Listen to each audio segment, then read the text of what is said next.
এত বড় রাজনীতিবিদ হয়ে লাভ কি?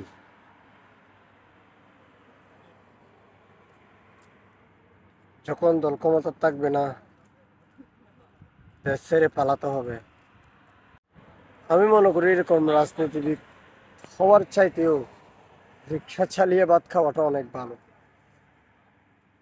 কারণ যিনি রিক্সা চালায় তার কোনো টেনশন নেই। হয়তো তার জীবন জীবিকা একটু কষ্ট হয়, এমন রাজনীতি করে কোনো লাভ নেই। যে রাজনীতি করার কারণে দেশ ছাড়তে হবে, পালিয়ে থাকতে হবে, পালিয়ে অন্য দেশে ঢুকে যাওয়ার সময় পুলিশের হাতে ধরা দিতে হবে। রাজনৈতিক মাঠে আসার আগে শুধু নিজে থেকে নিজেকে পরিকল্পনাভাবে গড়তে হবে যে আমি মানুষের সেবা করব। যদি সেভাবে মন মানসিকতা করতে না পারেন, নিজেকে সেভাবে গড়ে তুলতে না পারেন, তাহলে ওই রাজনীতিতে এসে কোনো লাভ নেই।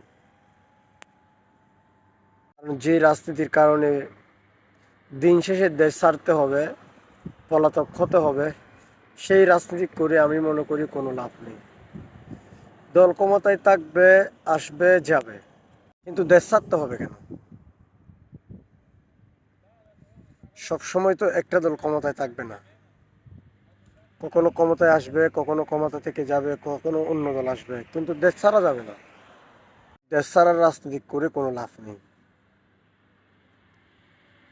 ওই দেশ ছাড়ার রাজনীতি করতে গেলে দেশেরও কোনো লাভ নেই, দশেরও কোনো লাভ নেই, সাধারণ মানুষের কোনো লাভ নেই।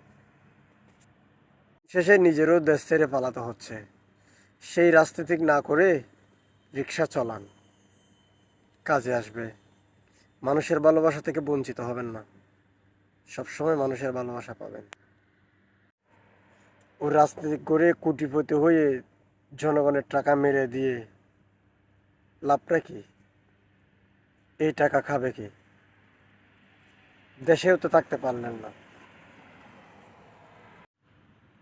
এখন আরো যারা আছেন রাজনীতি করেন, এদের কাছ থেকে শিক্ষা নিন, জীবনে কাজে আসবে।